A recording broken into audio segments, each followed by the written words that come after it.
RPG A Day Challenge 2019, Day 14. Prompt for today is guide.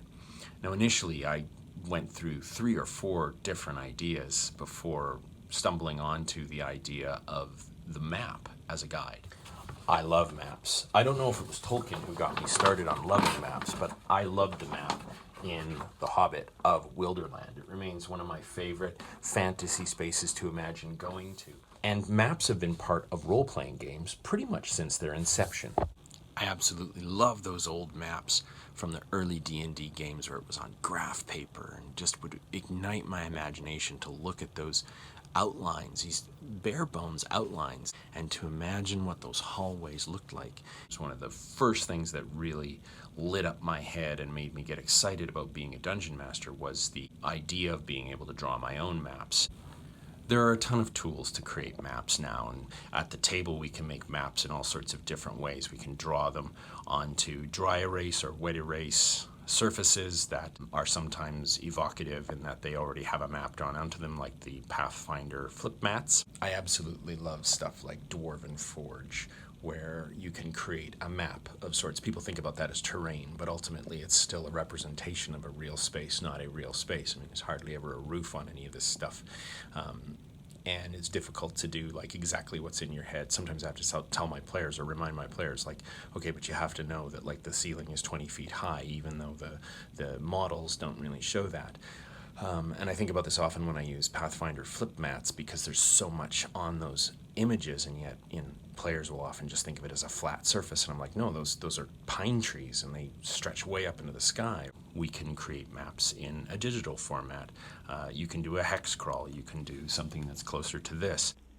One of my favorite new digital tools for using maps on something like Roll20 is the epic isometric work of Alex Drummond. This is absolutely fantastic stuff, and it brings that sense of Dwarven Forge and miniatures and space and depth to the digital space, which usually feels quite flat. However you do maps, it helps your players understand the world that they're in and helps guide them in this unfamiliar and dangerous lands.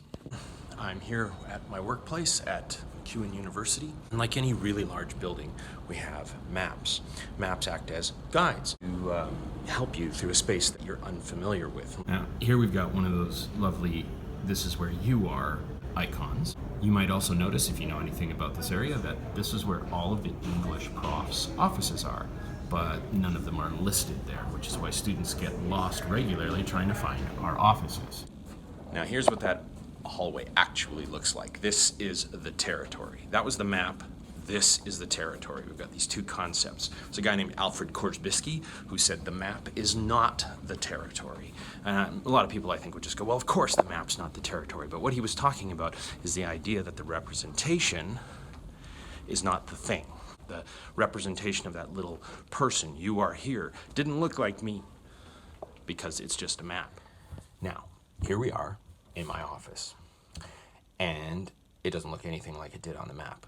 And there isn't a little blip that suddenly shows that I'm here in my office, because the map cannot keep up with the territory. So there's this distance between the map and the territory. And we use maps to move through unfamiliar territory. And I think Tolkien knew this when he wrote his Hobbit and then Lord of the Rings, because he included maps for an incredibly unfamiliar territory. A completely secondary world, one that doesn't exist, one that not only have we not been to, but cannot really go to, would be represented not only by the text itself, but by these maps in the back. Now, the maps in role-playing games are meant to guide players through the unfamiliar territory. What I find amazing about this, and this is like a step forward from what happens with the map and the territory in literature, where literature, a novel, exists as a map, a representation of the territory, sometimes fantastic, sometimes mundane. But what's amazing to me about a game is that, unlike a novel where each of us reads it and has some sort of imaginative moment, a role-playing game has people around the table collaboratively engaging in some sort of shared dream, where they can look at a map, some sort of representation on the table, and then imagine walking through that territory, a territory that doesn't exist. There is no real territory to adventure through, but in the minds of everybody at the table, there is a territory that is emerging. And no matter what the lore says or what the canon is about, say, the Forgotten Realms or some other established world, your playing group are the ones who are going to determine what the territory is via the very loose sketch, the guide that a map provides. Hey everybody, here's a quick postscriptum, a little bit of an epilogue. Just letting you know that I am going to be slowing things down with the RPG a day challenge, and I think I'm going to be changing it to RPG a week.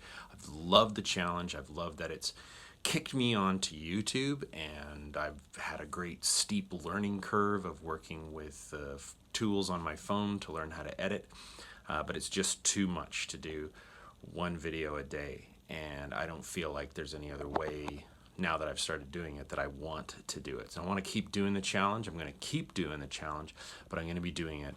I'm going to be releasing the video on Fridays every week instead of one every day. So it's going to take me longer than the rest of you, and to the rest of you who are continuing with the challenge, carry on. But I was just really needing to step back from it and do a better job for myself for mental health. I was staying up late working on the videos, and I needed to get back to just sleeping or reading or just enjoying my summer. But anyway, the videos aren't going to stop. This is not an end to those things, but I wanted to let you know that I was making this change. So I look forward to continuing to engage with you all on YouTube, and I look forward to actually getting to take a break to see what some of the rest of you have been up to.